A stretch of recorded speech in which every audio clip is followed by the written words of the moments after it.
kita harus tetapin dulu risk and reward-nya yang harus sebanding supaya balance ketika terjadi peluang keuntungan dan juga mengenai resiko kerugiannya. Kalau kita misalnya masuknya 5 lot gimana? Ya tentunya kan kita harus memikirkan faktor resikonya juga yang akan berkali-kali lipat. Apakah ini bisa menjadi metode yang bagus untuk kita trading dan untuk kita selalu gunakan ketika kita masuk pasar?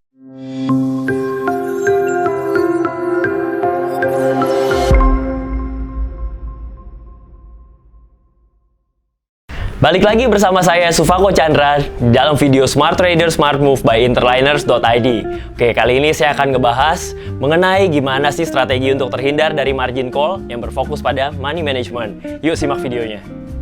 Oke teman-teman, money management kalau dilihat dari definisinya tentu artinya itu adalah pengelolaan dana ya. Nah, pengelolaan dana ini sebenarnya macam-macam ya. Menurut saya salah satu mengenai money management itu adalah gimana sih, kapan sih kita keluar masuk di pasar. Yang berikutnya juga ada juga berapa sih modal investasi yang harus kita sediakan. Lalu apa aja sih goals kita ketika kita menjalankan investasi trading. Berapa misalnya contoh ekspektasi kita per tahunnya itu profitnya berapa? 100% misalnya per tahun. Lalu kita bedah nih, berarti per bulan kira-kira harus kurang lebih 10%. Nah, apakah strategi ini atau ekspektasi ini, goals ini sesuai dengan money management kita? Kalau ternyata nggak sesuai, mungkin perlu kita kaji ulang. Lalu, apa aja nih mau saya bahas hari ini ya? Misalnya, apakah dengan memiliki money management kita juga bisa memiliki profit yang konsisten? Lalu, resiko apa aja sih yang misalnya yang akan kita hadapi ketika kita nggak memiliki yang namanya money management yang baik? Saya coba merangkum money management ini ke dalam 3 hal. Yang pertama itu mengenai rasio risk and reward. Yang kedua mengenai position sizing. Yang ketiga mengenai faktor probabilitas.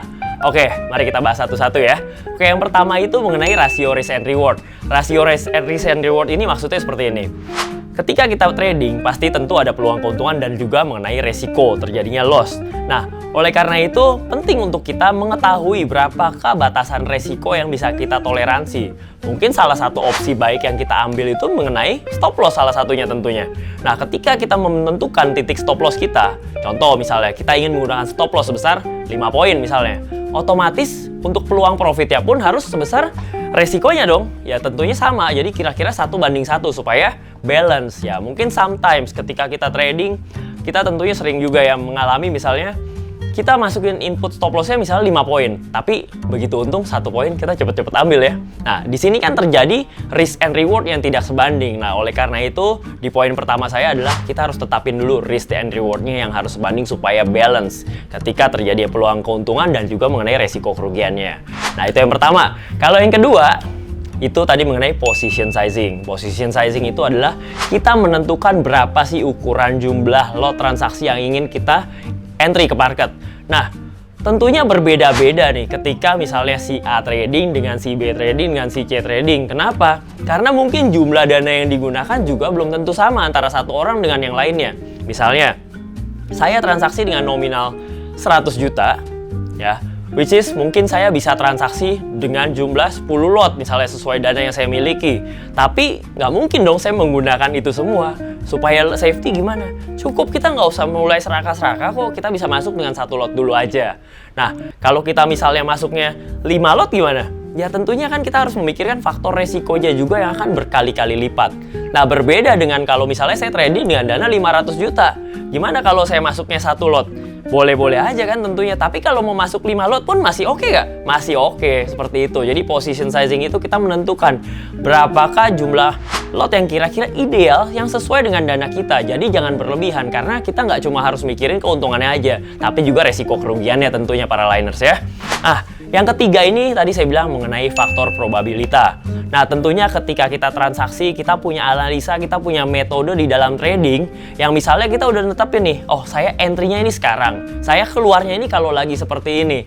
Nah, metode ini kita akan coba, kita uji coba, kita bisa uji coba. Misalnya kita tes sebanyak 10 kali, kita lihat probabilitasnya, berapa untung dan ruginya, berapa persen profitnya, berapa persen lossnya. Dari situ kita akan bisa mengevaluasi kan, apakah ini bisa menjadi metode yang bagus untuk kita trading dan untuk kita selalu gunakan ketika kita masuk pasar. Kalau ternyata profit dan lossnya tidak sebanding, lebih banyak lossnya ketimbang profitnya, tentunya faktor probabilitasnya kita bisa lihat, dan ini akan menjadi tolak ukur apakah ini kita akan ganti metodenya atau enggak. Seperti itu. Nah, gimana sih sekarang itu apa? Itu hasil dari rangkuman yang tadi 3 poin yang tadi saya sebutkan ya. Probabilitas yang terakhir tadi itu adalah kunci dimana kalau kita harus berani mengganti metode kita ketika metode kita yang sebelumnya kita rasa itu kurang tepat. Nah, apa yang terjadi nih teman-teman? Ketika misalnya kita trading tanpa memiliki money management yang baik. Tentunya seorang trader atau trader yang tidak memiliki money management, ketika dia trading, yang akan lebih terlibat mengenai adalah perasaan dan emosinya yang akan bercampur aduk. Dan tentunya ketika kita trading mengakibatkan perasaan dan emosi, hasilnya udah pasti tidak akan mendapatkan keuntungan. Itu yang bisa saya pastikan buat para liners. Nah, ketika kita memiliki money management, apakah kita bisa mendapatkan profit yang konsisten? Nah, yang tadi saya bilang dari 3 hal itu, faktor terakhir, faktor probabilitas ini akan menjadi kunci.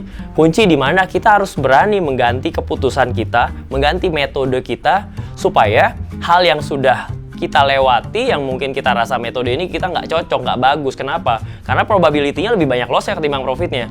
Nah, ketika kita mengganti hal itu, mengganti dengan metode yang baru, maka kita akan menemukan secara perlahan, oh ternyata metode inilah yang cocok saya pakai untuk trading.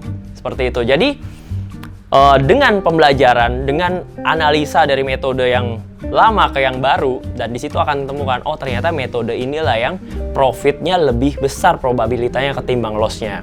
Sehingga bisa saya, mungkin kalau boleh saya beri kesimpulan, apakah dengan memiliki money management yang baik bisa mendapatkan profit yang konsisten? Yes, dengan adanya proses pembelajaran dan penggantian metode, dan berani mengganti metode ketika itu salah, tentunya traders atau para liners bisa mendapatkan profit yang konsisten. Nah, kesimpulannya, ini bagian akhir, bahwa menurut saya, gimana sih supaya para liners ini bisa bertahan, bisa survive di dalam dunia paper asset? Ya, rules yang pertama adalah never lose your money. Tapi dalam kurung nih ya, never lose the money you cannot afford. Ya, jadi jangan sampai kalian mengalami kerugian yang kalian nggak bisa terima gitu loh. Nah, peraturan yang kedua, rules number 2 itu adalah ya never forget rules number 1. Nah, itu adalah kesimpulan dari saya mengenai manajemen. Oke, sekian video dari saya mengenai money management. Mudah-mudahan bisa memberikan informasi yang edukatif dan informatif buat para liners. Dan jangan lupa untuk saksikan video dari Interliners berikutnya di dalam Smart Trader Smart Move by Interliners.id. Terima kasih.